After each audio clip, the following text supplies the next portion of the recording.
So today we're going to talk about the secret reason why love can still feel hard even if you've done all of the work. So many women tell me, I've done everything. I've worked on myself. I'm not heartbroken anymore. I'm over the breakup. I'm happy. I'm successful. I'm even grateful that it ended, right? But love still isn't showing up. So if that is you, know that you're not broken, but your energy might still be carrying an old story. And I'm going to explain what that means in a little bit. But today we're talking about that. We're talking about the secret reason why love still feels hard, even if you've done the work. And the reason really is because healing, like getting over something, feeling like you're over it in your conscious mind, and energetic alignment in your subconscious mind are not the same thing. Those are two different kinds of work. So let's get into that. So for most people, for most women, healing feels like, when we think about healing, we think it means, well, I'm not crying anymore and I have forgiven him, right? But like processing a breakup mentally, processing a breakup in your conscious mind, and energetic healing are actually different layers. So the emotional, like the mental layer, the processing, where we do most of our like trying to figure out what it meant and, deciding what lessons we want to take from it and stuff like that. A lot of times we're doing that, but we're doing that in our conscious mind, right? Which is fine. But there's an energetic layer that is under that, and that actually determines what we attract and how easy it is. It attracts how we can sustain the relationship going forward once the new relationship comes in. It attracts whether it determines how powerful our urge to self-sabotage is once we get into the new relationship, all those kinds of things. So you can be completely over your ex and your energy can still be like a frequency of unavailability, right? That I'm not available, I'm still healing, or it can be attuned to different beliefs that you have that you brought out of the breakup with you. So they can be beliefs like, love is always going to be hard for me. There are no available single men. What I want in a partner is way too, specific or way too involved. It's like I want too much, basically that kind of belief is a belief that's deep in your subconscious mind. You can have a belief that says like, everyone on the dating apps is, trash. You can have a belief that says all men cheat, nobody wants to be with a single mother, or you can have a belief that says I'm too successful, and I'll talk a little bit more specifically about that one because that is a big deal for a lot of my clients. So first I want to share with you what energetic misalignment looks like. This is how you can tell that you may have done the mindset work and you may have done, like all of the journaling and all these other things, right? The processing kind of on that level of your conscious mind, but still have things going on in your subconscious mind, because your life is basically a 4D printout of what you believe that you deserve for the most part. So you can tell a lot about what's in your subconscious mind by looking at what you're seeing in your life, especially in the areas of health, wealth, love, and success. What are your subconscious beliefs? Because otherwise, how are you supposed to know? They're subconscious, right? You're not consciously aware of them by definition. So how do you know that they're in there so that you can know to start healing them? These are the kinds of signs that you'll see. You'll see that you have done therapy, you've done journaling, you've done affirmations, but love still feels like it's really hard work, and you still don't feel like you're any closer to kind of having that person come into your life than you were before you started doing all those things. You want to have love come in, but you don't quite feel excited yet or hopeful or optimistic about dating. It doesn't feel like something that's that you're on the cusp of, right? It's like a nice idea, but it doesn't feel like it's something that's very close. You keep meeting versions of your ex in new bodies. and they're all men with like a similar energy. One of my clients described it as the feeling of like trying to upload a program and it always only gets to 99%. It never gets all the way, right? It's that kind of a feeling. It's the kind of feeling of like, well, I'll get into it in a little bit more depth in just a sec. You end up attracting men. This is another sign that your maybe mindset and your deeper energetic kind of vibration are not in alignment, right? So you attract men who admire your strength, but they can't meet your depth. So what does that mean? I want to talk about that a little bit more because that is something that happens a lot with the women that I work with. So there are men who will tell you how that they really love how independent you are and how confident you are and how capable you are, and they tell you that you're really inspiring to them and that they've never met anyone like you. And then when it comes to emotional intimacy, though, you don't really, you want to be truly seen, you want to be understood, and they can't really meet you there. They can't really go there. So they love the version of you that makes their life easier. They love the version of you that is like the giver, that's doing so much to just make things smooth. But when it's about your emotional depth or your sensitivity or your spiritual awareness, they're not really on board for those kind of things. So it's like they're drawn to your light, but they can't really stand with you in it, So you end up having to be the strong one. You end up having to be the giver. You end up having to be the one that does all the emotional labor in the relationship. And for a lot of women, that kind of pattern is tied to something that's actually deeper. So it's this thing of being simultaneously too much and also not enough. So it's this idea that like you've worked really hard to kind of like prove that you're good enough, prove that you're deserving, prove that you're worthy of love. And that might be an old thing where you feel like you've had to do that. It's like a carryover from your early relationships with your parents, this idea of like proving that you deserve love, proving that you're worthy of love, right? So you end up being really successful, but it's like you're being told by men that you're too much. And sometimes that's like you're too emotional, you're too opinionated, or you're too sensitive, or you're too independent, or you're too successful. It's like you're too much, but you're also not enough. Sometimes it's from the perspective of like they will try to shame you for the way that you're expressing your femininity, right? They'll say that it's not, they prefer this particular way, this particular version of femininity that's maybe softer, that's maybe more traditional, or that's maybe whatever.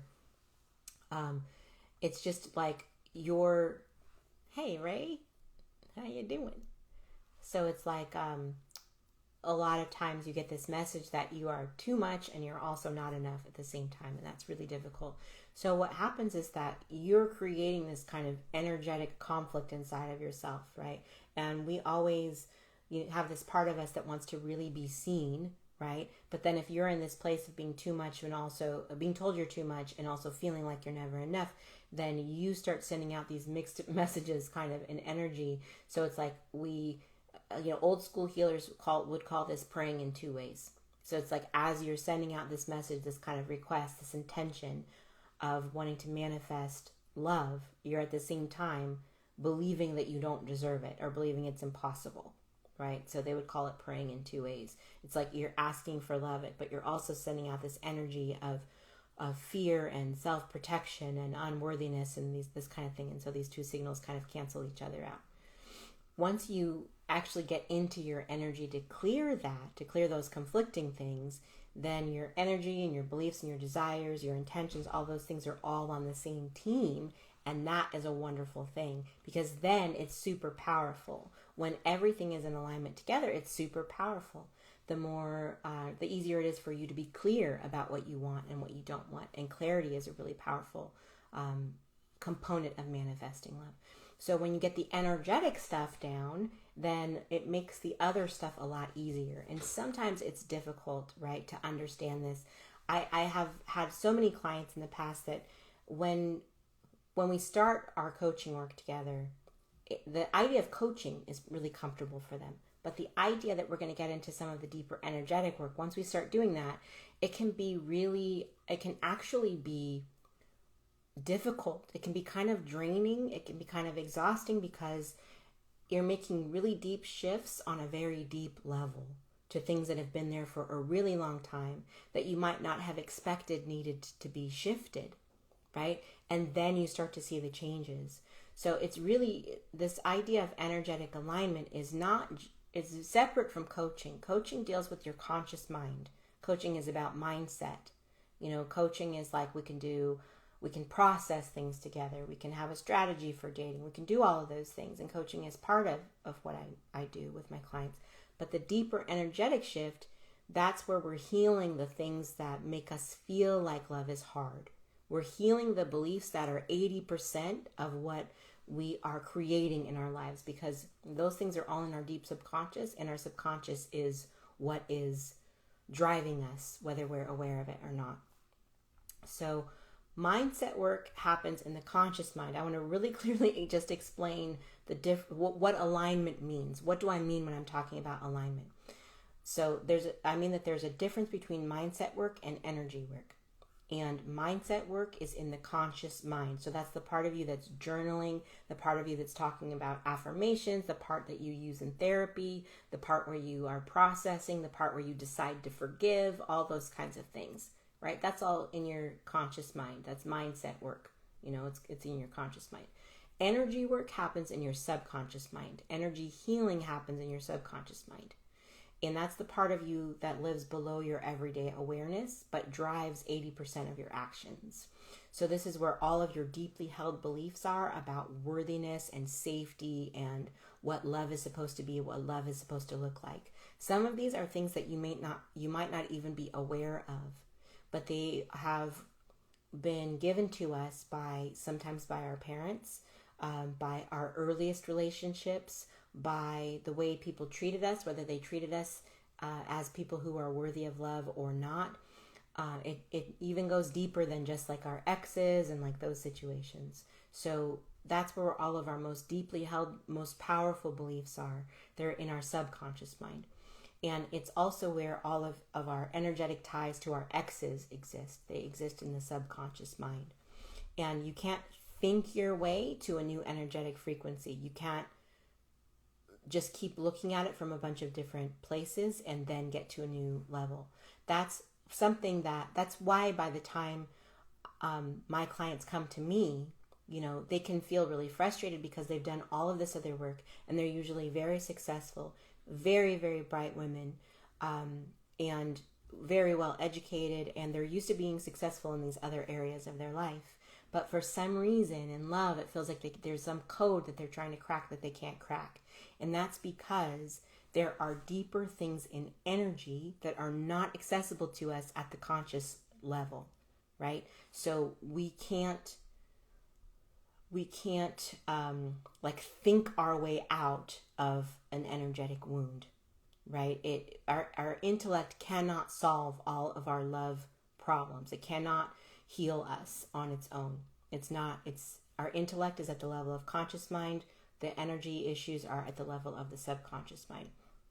So you can decide that you're ready for love, but that doesn't change things if your energy is still tuned to like a frequency of heartbreak or a frequency of disappointment, right? And that's what you'll keep attracting until that shifts. So it's kind of like if you ever follow stories of people who win the lottery, right? You know how people win the lottery and then within a few years they're broke again, right? And that's because their energetic beliefs about money and about scarcity and all of those things are still there. That didn't change. And it's sort of like a miraculous thing that they were able to actually manifest winning the lottery, but they're not able to sustain it.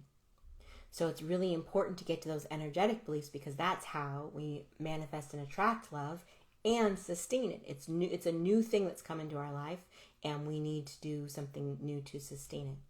So it's not an issue of worthiness. I want to make sure that that's really clear. We're not talking about worthiness. You're worthy of love right now. Right now, that was never in question whether or not you were worthy of love. The difference is being worthy means that you deserve it, right? Being aligned means that your energy, your beliefs, your vibration, all of those things are prepared to receive it and sustain it, right? So when you're asking for real love, right, deep, mutual, soul level love, you're asking for something that you have probably never had before. And a lot of times, if we want to have something that we've never had, we need to consider doing something that we've never done. And that in itself is a powerful energetic shift, right? So what does this look like in real life? Well, one of my clients, I remember I did a workshop. We did some energetic healing over a belief that was her belief, if I remember correctly, that we specifically pulled and cleared was dating is dangerous for me. And that's a tricky belief because we didn't want to pull it completely and not replace it with anything, because we don't want to make her think that every situation in dating is safe, right? It's like, what's that saying? My grandma used to talk about people that are so open-minded that their brains fall out, right? So we never want to do that.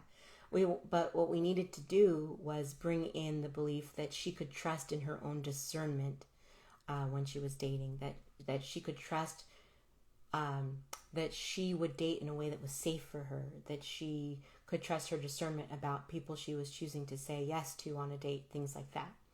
So we did that. The next day after the workshop, a man asked her out. And this was a client who hadn't been asked out on a date in literally years. I don't remember whether it was 3 years or 4 years, but it was either 3 years or 4 years. She was so surprised that when he asked her out, she turned around to see who he was talking to, right? So she had not been asked out in a really long time. So when you're looking at your life, right, when you're looking at all these different areas of your life, you're looking at a 4D printout of what you believe that you deserve to have. And when you do energetic work, not just coaching, but energetic healing work underneath, then you're upgrading those subconscious beliefs, and that upgrades the entire reality that you create for yourself. And it's not just about what you manifest. It's partly about what you manifest, but also your subconscious mind helps you with the things that you notice, opportunities that you notice, and with choices that you make.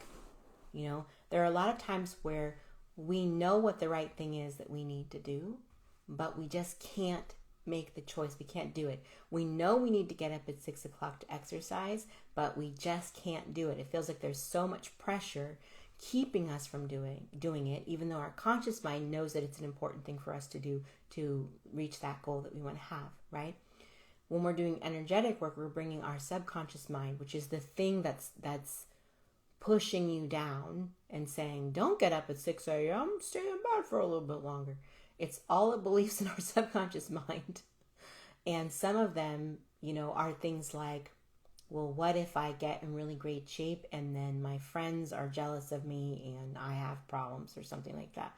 What if I try really hard and I can't keep it up? So I never really reach that goal, you know, and then it's not worth it and I've wasted my time, right? So we have these things in our subconscious mind that need to be healed, that need to be looked at and addressed, right? And that actually decreases that pressure against us. So when we have an idea in our conscious mind, we make better choices. So it's about more than just what are we manifesting in energy? Because I know that for some people, manifestation, even though it's just, you know, using these universal laws in a systemic way, you know, which is why like 90% of my clients are in happy, healthy relationships within 6 months of our work together, because I help them understand that these aren't like special, you know, woo-woo magical things that aren't accessible to everyone. They are accessible to everyone. We just have to understand what kind of the rules are and use them in a systematic way. So it's not just about the manifesting part of things. It's also about how we can get our conscious mind and our subconscious mind in sync so that there's less resistance when we make the choices that are good for us, right? We're not self-sabotaging. So if you have done everything right, like you've done the therapies, you've done the boundaries work, you've done the inner work, you know, and love still feels really hard or unavailable, I want you to just understand that that's not a failure on your part. It's just that your energy needs to be aligned, right? Your deeper energy needs to be aligned with your conscious mind, so that you can be prepared for that. And one of the easiest ways to do that is to clear out some of the blocks that are in your energy. We can have energetic blocks from a breakup that happened 5 days ago or 5 years ago. And if you have those blocks, just understand, if you have those blocks, you may not be aware of them, but you can see them manifesting as like walls kind of in your love life, of like experiencing the same thing over and over again, or feeling like you're not ever kind of getting all the way to happy, healthy, committed relationship. It's always like something stops it, something holds you back, something, seems like it falls apart. There's some characteristic of the person that doesn't become clear until you're already emotionally invested, and then you're just like, you have to break up, you have to start over, all those things. That's usually the result of some kind of a breakup wound that's still in your energy, in your deeper energy.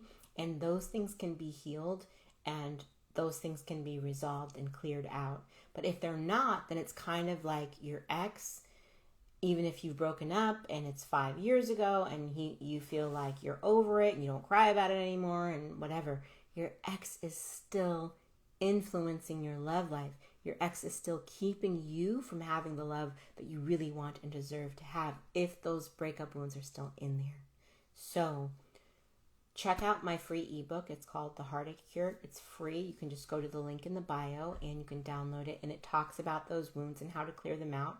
And it's not just about heartbreak. It's also about releasing these energetic patterns that keep repeating for you in love, and being able to start attracting the love that you deserve and that you want to have in a way that feels very easy and very authentic, so that you don't feel like you're chasing or like any of that kind of stuff, because you don't have to chase.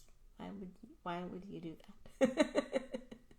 It's not chasing. It's like we get into a position where we step into our natural magnetism, and it's just easier for us to bring that love into us, right? Like, we're not pursuing. We just have a lovely signal that says that we are open to being pursued by a good person, and save this. Save this live if you start overthinking, or you're doubting, or, you're wondering what it means and why you can't have the love that you want, even though you've done all the work. Remember that it's not your fault. It's never an issue of worthiness, ever. You're worthy of love right now. And sometimes it's just an issue of clearing out these few breakup wounds that might be still in your energy. It can be breakup wounds. It can sometimes be that you have an energetic cord to an ex. It can sometimes be that you have beliefs, deep-seated limiting beliefs about what's possible for you in love. And all those things are fixable, love. All those things are fixable. So take heart. Get the free ebook, and I'll see you soon.